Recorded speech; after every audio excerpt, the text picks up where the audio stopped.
오늘 이 시간에는 방일하지 말라는 법규경 제2품 21과 정지부 제1권 9장 방일 등의 품, 그리고 실참 수행의 핵심인 37 보리분법 등을 설명하고 있는 장부경전 제16에 나오는 대반열반경의 부처님 말씀으로 5분 명상 시간을 가지도록 하겠습니다.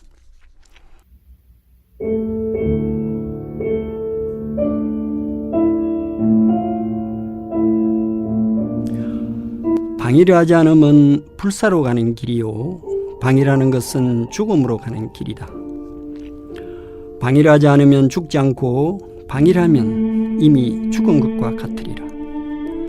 이러한 이치 상세히 알아서 지혜로운 님은 방일하지 않고 방일하지 않음에 기뻐하고 고귀한 님의 행경을 즐긴다. 그러면 방일하지 않음의 수행법이란 무엇인가? 바로 37 보리분법이 그것이다.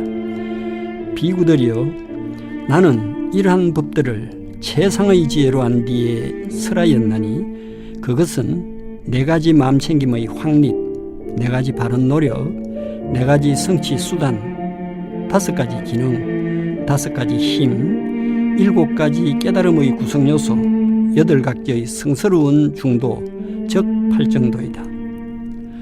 비구들이여, 그대들은 이런 법들을 잘 호지한 뒤 받들어 행해야 하고 닦아야 하고 많이 공부지어야 한다.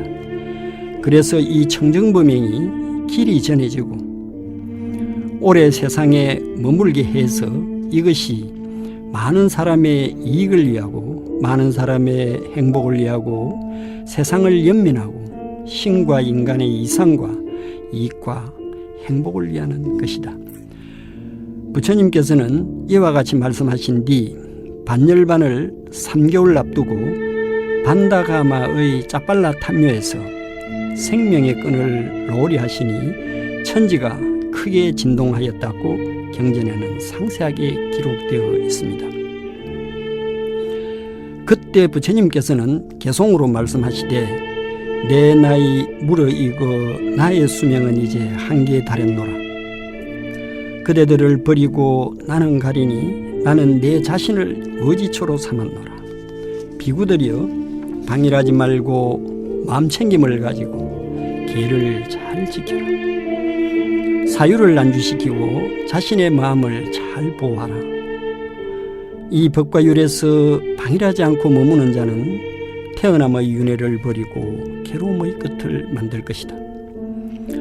부처님께서 3개월 안에 반열반에 들 것이라고 제자들에게 고하자 아난다가 가장 슬퍼하면서 세상에 부처님이 더 머물러 주시기를 간청합니다. 아난다여, 참으로 내가 전에 말하지 않았던가?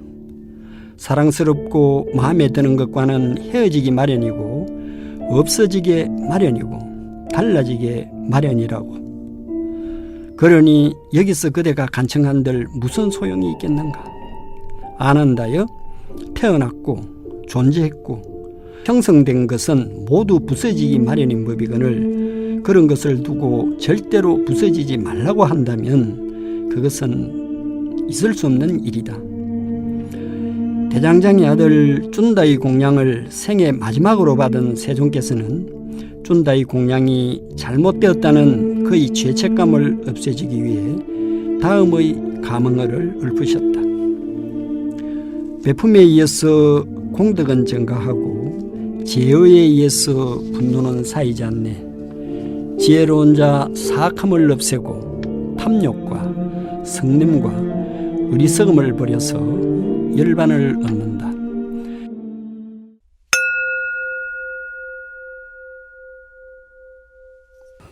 여러분 반갑습니다.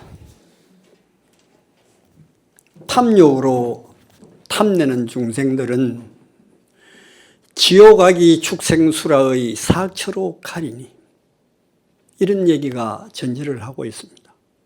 통찰력을 가진 이들은 이것을 구경의 지혜로 버리노라. 버리고 나서는 다시는 이 세상으로 되돌아오지 않는다. 그럼에도 불구하고 수년간 아니면은 수달을 이 얘기를 들으면서 어찌해서 통찰력은 무엇이며 구경의 지혜는 무엇이냐고 묻는 사람이 하나도 없습니다. 이해는 합니다. 왜? 여러분들이 말하고 생각하고 행동해 온 그것이 카르마가 돼가지고 그 카르마가 번뇌로 변질이 되어서 번뇌가 여러분들의 마음을 장악하고 있기 때문에 그것이 여러분들은 잘 되질 않습니다. 여러분, 인생 삶이 얼마나 중요한지 아시겠습니까? 모를 거예요. 캄캄하게 모르면서 허겁지겁 오늘 하루를 산다가 재론의 여지없이 실존적 현실인 현상임의 재론의 여지가 없음에도 불구하고 어찌해서 이 고귀하고 귀중한 인간 삶의 가치를 한 번도 그러면은 지나친 말인지는 모르겠습니다만은 관조해 보질 않는가? 하루를 산다가 무지 속에 있으면 반드시 재론의 여지 없이 하루를 죽어갑니다. 사형수입니다. 그렇지 않습니까, 여러분? 하루를 산다가 하루를 죽어간다고요. 이것은 엄연한 실존적 현실입니다. 다만 무엇인가 하니 무지 속에 있는 사람에게 해당되는 얘기입니다. 아비자라고 하는 무지 속에 있으면 지가 재벌이든 대통령이든 어떤 명칭을 가지고 살아간다 하더라도 하루를 산다는 하루를 죽어가는 사형수입니다. 그러나 이 무지를 비자라고 하는 명지로 터널을 시키면은 하하, 여기에도 나와 있습니다만은 삶의 끝이 죽음이 아니라 또 다른 삶의 시작이로구나 하는 것을 명명백백하게 알게 된다는 것이 부처님의 가르침입니다. 아울러서 말씀드리면은 저는 간단하게 얘기해서 삶의 끝이 죽음이라고 하는 그 이후에 아무것도 없다면 너무너무 좋겠습니다. 무슨 거기에 선이 있으며 무슨 거기에 악이 있으며 조금 잘 살아야 되겠다 하는 탐욕이 무슨 의미가 있으며 얼마 산다고요. 백낙천이가 말했듯이 와우각상정화사 석화강중이 자신이로다.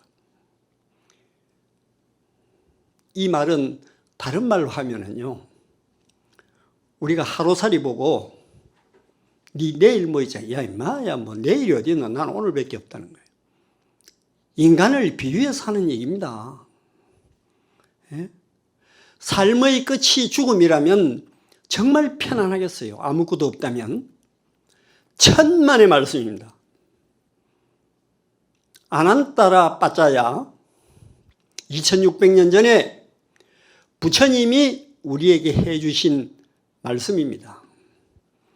숨이 딱 떨어지는 순간 재론의 여지 없이 다음 생을 결정하는 시를 붙잡는데 그 시는 자기가 말하고 생각하고 행위한 것을 따라서 붙잡기를 한다. 무작위로 붙잡는 게 아니에요.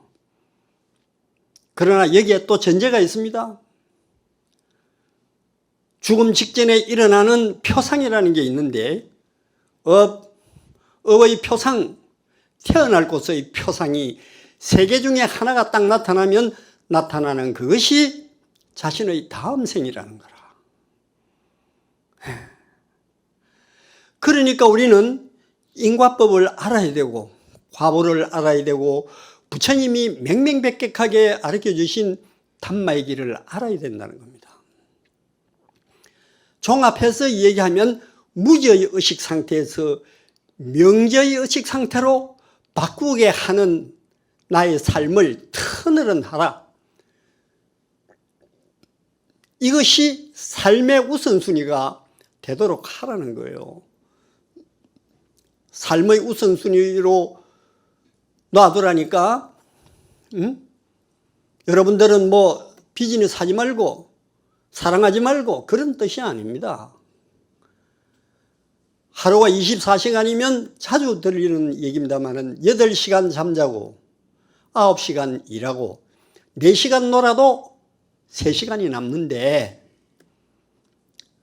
3시간이 남는 그 1시간 조용히 자기 자신을 한번 돌아보라는 거예요.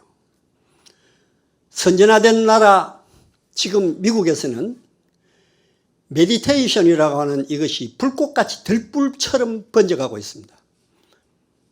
이 명상은 이미 20년 전부터 실리콘밸리라는 거기에서는 명상을 하는 메디테아들이 95%라는 프로테제가 나와 있습니다. What am I? 뭔가 이게야? 응? Where do I come from? 인과의 법칙이 있다면 내가 이 세상에 올 때 오기 전에는 도대체 어디에서 뭘 했는가? 이겁니다. Where am I going? 나는 지금 어디로 가는가? 여러분들이 무지 속에 있으면 비참할 수밖에 없는 죽음의 길이 그 길입니다. 사학체라 그랬죠. 지옥하기 축생수라. 이 명석한 인간 삶을 어느 순간인가 무지 속에 함몰이 돼가지고 다시 말하면은 번뇌심에 나의 모든 마음을 송두리째 뺏겨가지고 내가 하는 것이 아니고 내가 길들여 놓고 내가 만들어 놓은 부질없는 번뇌심의 종이 돼가지고 허겁지겁 간단 말이죠. 어떻게 생각해 보면 너무너무 간단하고 어떻게 생각하면 하늘의 별따기 같이 어려운 공부가 이 공부입니다. 그러나 우리는 해야 됩니다. 제가 2007년도까지 와이즈 캠퍼스에서 7년간을 이런 얘기를 했습니다. 내가 강의하는 그 강좌에 항상 40-50명이 등록을 해가지고 왔는데 보이는 사람은 지칭을 안 하겠습니다만 유일무이하게 한 사람밖에 없어요. 아, 둘이네. 눈물 나는 얘기입니다. 눈물 나는 얘기요. 왜 이런 얘기를 하느냐 그러면요. 우주에서 자기 인생에 대한 사유를 한번 해보질 않고 그렇게 무엇이 바빠서 허겁지겁 갑니까? 아까 그랬잖아요. 하루가 24시간이면 9시간 일하고 8시간 잠자고 4시간 놀아도 3시간이 남는데 이 대묵지 못한 버릇 때문에 1시간을 가부좌를 하고 가만히 있지 못하는 이 야생마 같은 자기 자신을 돌아보았는가? 아무리 100년 동안 허겁지겁 하며 모은 재물이라 하더라도 3일 수심보다는 못합니다. 손 딱 떨어지면 전부 다 없어져 버려요. 남는 게 있는데 그 남는 게 뭐냐 하면 카르마입니다. 카르마. 엇밖에 남는 게 없어요. 여러분 두렵지 않습니까? 경전에 명확하게 나와 있습니다. 저기 정지정념을 삼빠자냐와 삼마사띠라고 빨려로 그렇게 되어 있는데 저 목적이 뭐냐 그러면 제가 생각해 봐도 책을 선전하려고 하는 것이 아니고 저렇게 아름답고 저렇게 멋진 100페이지 남짓한 저 글을 쓰려고 나는 반백년 동안을 그렇게 허겁지겁 해왔던가, 보람 있는 시간이었습니다. 가끔 제가 쓴 시집이지만은 봅니다. 저한테 이런 질문을 던져요. 야, 네가 어떻게 이런 언어를 구사하며 이렇게 알았던가? 가끔 그럽니다. 그러다 보니까 경전의 모든 내용들이 어렵게, 사실은 84,000법문에서 82,000법문은 위대한 고타마 붓다가 하신 말씀이고 2,000 언어는 부처님의 직계 제자들이 했다, 이렇게 되어 있습니다. 근데 여러분들, 불교라는 인연이 있었기 때문에 오늘 여기에 왔었죠. 해인사에 있는 8만대장경이 82,528장입니다. 거기에는 6,778개의 경이 거기에 수록되어 있습니다. 그 중에서 하나만 더 여러분들하고 친숙해져 있는 경의 얘기를 하면 반야심경일 거예요. 마하프라주냐 파라미타 허리다야 수트라 산서그리트입니다. 보니까 현장 스님이 삼장법사라 그래도 우리는 어떤 이 의식을 가지고 있나 그러면은 이 의식은 굉장히 잘못된 의식입니다. 현장 스님은 재론의 여지가 없는 대스승인 이분께서 하신 말씀은 틀림없는 말씀이다. 재론의 여지가 없다. 이거 굉장히 위험스러운 사고방식입니다. 한 언어를 알고 또 한 언어로 옮긴다는 것을 우리가 번역이라고 하는데, 번역을 할 때는 고도의 언어에는 반드시 번역하는 사람의 인간적 경험이 거기에 포함되어 있습니다. 내가 보는 그런 의미와 또 네가 보는 그런 의미가 다를 수가 있습니다. 번역이라는 이 의미는 예술이라고 그렇게 얘기를 하고 있지만은 이것을 완벽하게 번역을 한다 하는 것은 사실은 불가능에 가깝다고 했습니다. 예. 지금 와서 제가 초기불교를 공부하고 대승불교를 한 30여 년간 공부해 오면서 자세히 보니까 현장 스님이 쓰신 260자 반야심경 한역으로 된 거기에는 심각한 오류가 있었습니다. 그래서 이번에 그 반야심경 한역으로 된 260자를 12자를 빼고 6자를 삽입시켰습니다. 이거 확신이 서질 않으면, 자신만만하지 않으면 손대기 어렵습니다. 그 간단하지 않습니다. 그런데 이번에 그것을 바꿨습니다. 나중에 기회가 있으면 무엇이 잘못됐냐 얘기를 갖다가 해드릴 수도 있지만은, 우리가 어떤 좌표를 설정해 놓고 그 좌표를 향해서 갈 때에는 거기에는 틀림없는 전문 수로들로 되어 있습니다. 이 전문 수로를 잘못 이해해 가지고, 다시 말하면 해석을 잘못하면 아무리 가도 그 목표치가 나타나질 않습니다. 여기에 문제가 있다는 거예요. 여기에 문제가 있다는 거예요. 여러분들이 갑갑하게 생각해서 할까봐 제가 미리 말씀드립니다만, 반야심경에는 시제법공상이라는 게 있습니다. 여러분들 잘 아시죠? 시제법공상 불생불멸불구부장이라는 얘기가 있습니다. 시제법공상케 했을 때는 유의법과 무의법을 포함한 것이 제법이 되는 겁니다. 그런데 제법에는 유의법과 무의법을 포함한 것이 말하자면 제법인데 이걸 시제법공상해서는 되질 않습니다. 물론 이 지금 내용이 방송으로도 나갈 것입니다만은 시제유의법공상이라고 해야 됩니다. 왜?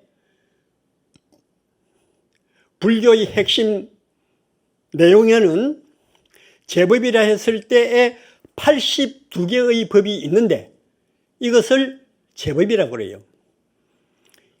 제법은 유의법과 무의법을 포함해서 제법이라 그러는데 시제법공상 하면은 열반도 공성에 해당된다는 이런 얘기입니다. 천만의 말씀입니다. 그렇지 않습니다. 여러분들 금강경 잘 아시죠? 금강경 32품 끝품에 응화 비진분이 있는데 거기 그래 놨잖아요. 거기는 해석이 바르게 되어 있어요. 일체유의법 했습니다. 시제법이 아니고 일체유의법입니다. 일체유의법은 여몽한 포용요 여러 영여전이니 응장여시관 나라. 여기 열반이 빠져 있습니다. 반야신경에는 제법 해놓고 열반까지를 포함했습니다. 81법에는 유의법이고 열반 하나를 깨야면 제법이 되는 겁니다. 예. 이걸 사위 82법이라고 하는데 마음 하나 째타식가라고 하는 52개의 심소법, 그 다음에 추상물질 10개 해가지고 81법이 돼요. 마음까지 포함해가지고. 그리고 여기다가 열반 하나를 포함하면 제법이 되고 거기에 유의법이 되려고 하면 여러분 어렵겠습니다만은 열반은 빼야 됩니다. 이게 자신 없으면은 1300여 년 넘게 읽고 사경하고 온 이 위대한 현장 스님의 원문을 누가 고치겠습니까? 자신 없으면 누가 고치겠어요? 그런 사람에게 여러분들은 태어나면 늙고 병들어 죽을 수밖에 없는 암담한 이 인생 문제를 해결 어떻게 하느냐 하는 것에 대한 강의를 듣고 있다는 것은 여러분들 생각 돌려야 됩니다. 누구에게 이 얘기를 듣겠습니까? 예? 자칫 잘못하면은 이 얘기가 교만 내지는 건방스러운 얘기로 들릴지 모르지만은 제가 자신 없으면은 이런 얘기 못합니다. 못해요. 또 머릿속을 스쳐가는 게 있는데 기독교의 그런 한스 코첼만 교수라는 분이 있어요. 독일의 신학대학의 유명한 디빙켄 대학의 교수입니다. 75살까지 살았죠. 저는 이 사람을 대단히 존경합니다. 사람을 존경하는 것이 아니라 이 사람의 사상과 그 정신을 대단히 존경합니다. 왜 그러냐? 여러 얘기가 있지만 이 사람이 한 두 가지 얘기입니다. 기독교의 신자들이, 성도들이 이 지구상에 한 10억쯤 있는데 누가 10억 인구 중에서 신학 도서관을 들락거리는 사람이 누가 있는가? 안 본다는 얘기예요. 믿는다로 일색이라는 얘기입니다. 두 번째, 그러면서도 왜 기독교가 지금까지 존재를 하고 있느냐 하는 것에 대한 질문을 던집니다. 두말할 나위 없이 왜 그러면서도 지금까지 기독교가 존재를 하느냐 하면 비판 문화가 없다는 거예요. 비판 문화가 없다는 거예요. 비판 문화가 있으려고 그러면은 왜 예수가 성령으로 태어났다는 얘기는 구체적으로 무슨 얘기냐? 그런 예가 있느냐? 이런 것도 질문을 던져봐야 한 문제입니다. 십자가에 못이 박혀서 죽어서 3일 만에 다시 부활했다고 하는데 이건 도대체 무슨 얘기냐? 질문 던져볼 만한 얘기 아닙니까? 분명하다면 논리적으로 여기에는 답변이 있어야 됩니다. 믿으라, 믿으라, 믿습니다, 믿습니다. 저는 가장 싫어하는 언어 중에 하나가 믿습니다입니다. 부처님은 그러면 뭐라 했느냐? 믿지 말랍니다. 믿지 마라. 검증되지 않는 것을 믿지 마라 이 말이에요. 그럼 안 믿으면 어떻게 하는가? 의심도 하지 말라는 얘기입니다. 내가 가르쳐주는 그 로드맵을 따라서, 길을 따라서 네가 그러한 과정을 거치고 그렇게 해보면 어떠한 현상이 반드시 나타날 것이다. 내가 말한 대로 그런 현상이 나타나면 그것만 받아들여라. 이야, 멋진 얘기입니다. 또 하나 멋진 얘기는 자기의 같이 공부하던 도반이 뭐라 그랬냐 그러면 위대한 고탐의 이야기랍니다. 너 방금 뭐라고 얘기했나? 위대한 고탐하라고 얘기했다. 너 그 말 취소하라. 나는 전혀 위대하지 않다. 위대한 사카야는 인간의 이 몸을 사카야라 그래요. 위대한 사카야는 하나도 없다. 그랬습니다. 아까 말하는 반야신경에 대한 얘기도 그와 직결되는 얘기고, 기독교 문화에서 일어나고 있는 비판 문화가 없다는 것도 그겁니다. 그래서 저는 언젠가 책을 쓸 때 불교는 깨달음의 과학이라고 그랬습니다. 한두 차례 여러분들에게 소개한 일이 있지만은 이것을 어떤 미국의 어떤 사람에 의해서 2년간 번역을 해서, 영어로 번역을 해서 아마존에서 152개국의 영문으로 지금 이 책이 나가 있습니다. 거기 아까 제가 서두에 말씀드린 핵심적인 내용이 여러분들이 한글로 된 불교는 깨달음의 과학을 보면, 물론 이 책은 일라이트먼트로 주제가 나가 있습니다만은 부처님의 처음과 시작과 모든 가르침은 다른 거 없습니다. 행복해라. 행복해라. 행복하라는 것도 그냥 추상적으로 행복이 아니고 금생에서만 행복할래.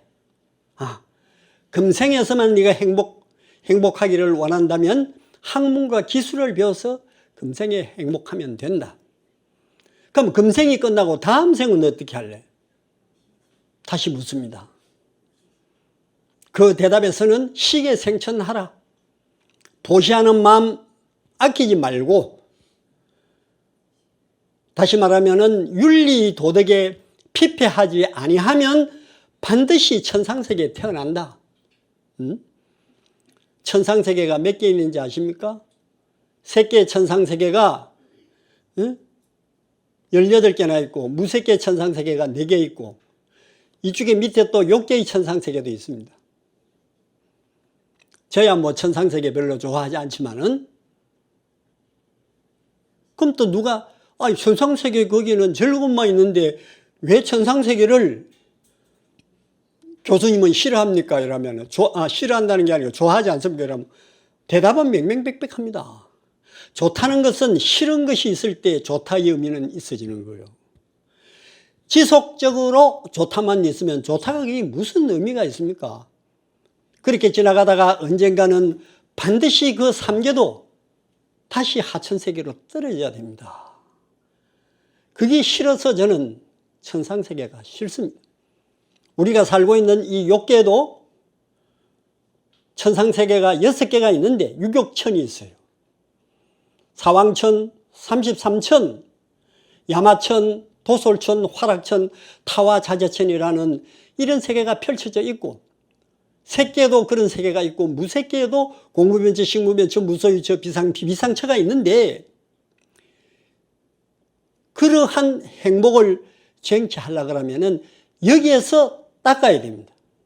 여기에서 길을 알아야 됩니다. 부처님께서 그렇게 얘기했습니다. 뭐라 했냐면은 시간이 그렇게 많지 않다. 나중에 후회하지 말고 그걸 방일하지 말고 이랬습니다. 아빠마다 방일하지 말고 열심히 수행하라. 열심히 수행하라. 수행하는 것이요, 다른 거 아무것도 어려운 게 없어요. 여러분들, 불교의 전체 진수는 요겁니다. 이 도표는 특허 받을 필요가 없어서 제가 특허를 받지는 않았습니다만은 유일무이하게 환경화이가 창작해 놓은 도표입니다. 예? 여러분들이 고생해서 유신견이라고 하는 사카야 디티라고 하는 저거 끊고, 개금치라고 하는 실라빠사 빠라마사라고 하는 저거 끊고 의심이라는 위치기자만 끊으면 성자의 지위에 들어갑니다. 성자의 지위에 들어가요. 그러면 절대 물러서지 않는다고 명확하게 되어 있습니다. 깨닫는다 하는 것은 단지 이겁니다. 네 가지 진리 이겁니다. 고성제는 철저히 알아야 할 진리고, 나는 철저히 알았다. 부처님이 깨어나서 하시는 말씀이요. 집성제는 철저히 버려야 할 진리고, 나는 철저히 버렸노라. 멸성제라는 것은 철저히 실현해야 할 진리고, 나는 철저히 실현했다. 도성제는 철저히 알아야 할 진리고, 나는 철저히 닦았다. 그래서 탐진치가 사라졌다. 요 네 가지를 깨달아서 부처님은 부처가 된 거예요. 여러분들 얼마든지 할 수 있어요. 여기 하나 큰 문제는 그 번뇌심이 여러분들을 휘감고 있으니까 내가 내 마음대로 못해요. 번뇌심이 만약에 여러분들을 휘감고 있지 않는다면 탐진치 이 삼독이라는 요거만 탁 내놔버리면 여러분들은 부처가 되는 거예요. 아라한이 되는 겁니다. 여러분들 생각해 보십시오. 금생에 행복하기를 원하면 그렇게 하면 됩니다. 학문과 기술을 배워서 금생에 마누라하고 남편하고 애들하고 보글보글 그렇게 삶을 사는 것이 만족이고 행복이라면 그걸 누가 행복이 아니라 그러겠습니까? 그렇게 하려면 그렇게 해라 그랬습니다. 그러면 다음 생에 어떻게 할래? 다음 생에도 똑같이 행복하려면 시계생천하라. 주는 마음 소홀히 하지 말고 윤리적으로 피폐하지 말아라. 계를 잘 지키면서 세상살이를 해라 이겁니다. 그렇게 하면 반드시 천상세계에 태어난다. 그 다음에 천상세계까지를 넘어서 가지고 궁극적인 행복, 만들어지지 않고 시작되지 않고 다시 태어나지 않는 세계에 개합하는 열반의 세계로 태어나려고 하면 어떻게 해야 되느냐? 사성제를 닦아서 그렇게 하라. 불교의 궁극적 목적은 다른 거 아무것도 없습니다. 행복입니다. 궁극적인 행복이라는 것은 다음 생에 인간의 몸을 받지 않고 천상의 몸도 받지 않고 태어나지 않는 것이 궁극적인 목적이라는 것을 여러분들이 명명백백하게 익히고 알아야 됩니다. 그거를 신심이라고 하는데 아무리 여러분들에게 신심 해봤자 여러분들이 그 신심이 일어나질 않습니다. 화엄경에도 현수보살이 문수보살에게 신심에 대한 얘기를 합니다. 뭐라고 하느냐 그러면 신심이라고 하는 것은 공덕의 어머니요, 예? 믿음의 요체라고 그랬습니다. 근데 그것을 내가 그렇게 생각한다 해서 그 믿음이 일어나면 얼마나 좋겠습니까? 아무리 믿음은 공덕의 어머니요 도의 근본이라고 해도 되지 않습니다. 여러분들이 가지고 있는 그 카르마 때문에 안 됩니다. 그러면 초기 불교를 공부하면 두카, 고통이라는 거예요.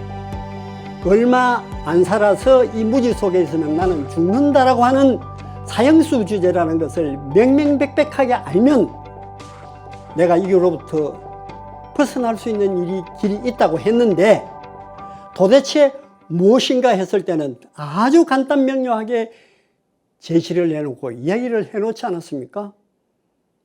예. 금생에 사는 것이 지금 제가 생각해 보니까 그래요.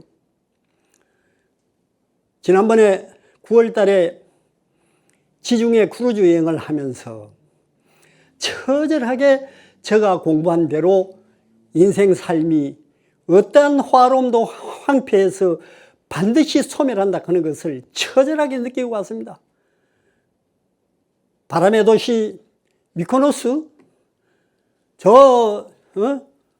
세계 3대 미항이라고 하는 나폴리 항이 있는 거기 폼페이, 또 기독교 문화의 발상지인 에피소스가 있었고, 그 다음에 이쪽으로 오면은 또 뭐가 있었냐 그러면은 어떻든 그 지중해 연안에 에게해를 둘러싼 지중해 해안의 그 상태를 둘러보면서 2500년 전에 그 목욕탕 그 유적들을 보니까요, 기가 막혀요.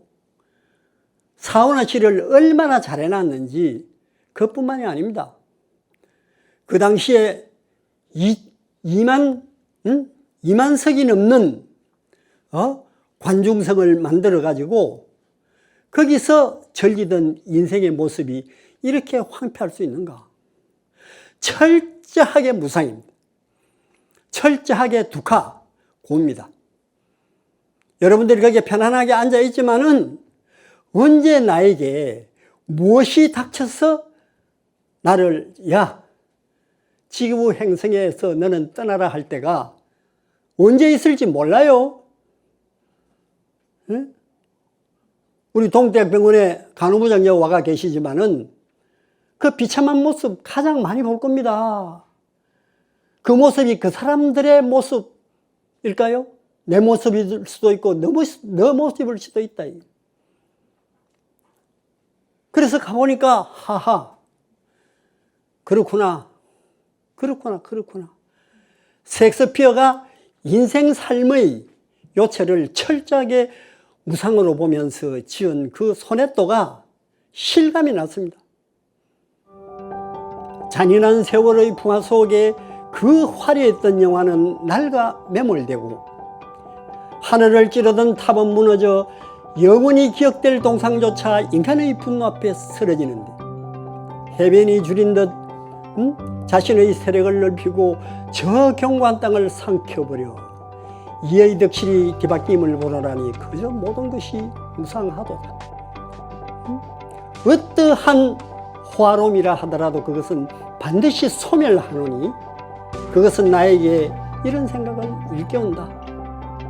나의 사랑하는 연인마저 앗아갈지니 마치 이것은 죽음과도 같도다. 이럴 것을 염려하여 그것을 집착하는 자에게는 슬픔만이 남으리. 기가 막힙니다. 맞습니다. 어떻든 여러분들에게 이런 공부를 하라 하는 데서 해지는 것도 아니고 인연이 있고 저 사성제에 나타나는 두카는 고통이라고 이렇게 번역을 하지만은 불안정입니다. 내일이 어찌 될지 모른다는 전제하에서 저 두카입니다. 네? 그럼 두카는 왜 두카이냐? 두 번째가 말하자면 그 이유를 설명해 놨습니다. 세 번째는 그 의미를 알고 그것을 두카를 소멸하려고 하면은 어떻게 해야 되느냐 하는 설명이 멸성제예요. 그 소멸을 하려고 그러면은 어떻게 해야 되느냐? 너무 간단해요. 아리아 아땅기 까마카 노블 에이트 폴트 웨이라고 하는 8정도의 길을 걸어라. 8정도의 길을 걸어라. 그러면은 반드시 저 두카라는 불안정한 세계로부터 벗어날 수 있다고 그랬습니다. 재론의 여지가 없습니다. 저는 99%가 아니고 100% 받아들이는 부처님의 진리입니다. 조금씩 모아놓은 것이 나를 저 천상의 세계 또는 그 이상으로 갈 수 있는 실을 내일 미루면 안 됩니다. 오늘 이 순간 필요하다면 오늘 해야 됩니다. 무상합니다. 처절하게 무상합니다. 근데 처절하게 무상하다는 이 무상을 알면 어떻게 되느냐? 무상을 뛰어넘는 실상에 개합할 수가 있다 이 말입니다. 철저하게 아까도 말씀드렸지만은 삶의 끝이 죽음이 아니라는 것을 분명히 알았을 때에, 다시 말하면 인과의 법칙을 분명히 알았을 때에 우리는 금생의 이 지구행성에 왔다 가는 의미가 있습니다. 마지막니까의 135경에 나는 뭔가, 나는 어디서 왔는가, 나는 어디로 가는가에 대한 명확한 답변이 거기에 있다고 지난번에도 얘기했는데, 마지막니까의 135가 어디에 있고 중부경전이 어디에 있냐 묻는 사람 아무도 없습니다. 그러나 여러분들을 탓하기는 싫어요. 나는 탓하는 그런 입장에 있는 것도 아니고, 다만 이 기가 막히고 주옥 같은 부처님의 다르마를 여러분들에게 내가 알고 확신 없는 얘기는 안 합니다. 내가 알고 확신하고 분명한 것을 여러분들에게 정보를 전달해 줄 뿐이라는 것을 말씀드리면서 오늘 강의를 모두 마치겠습니다. 감사합니다.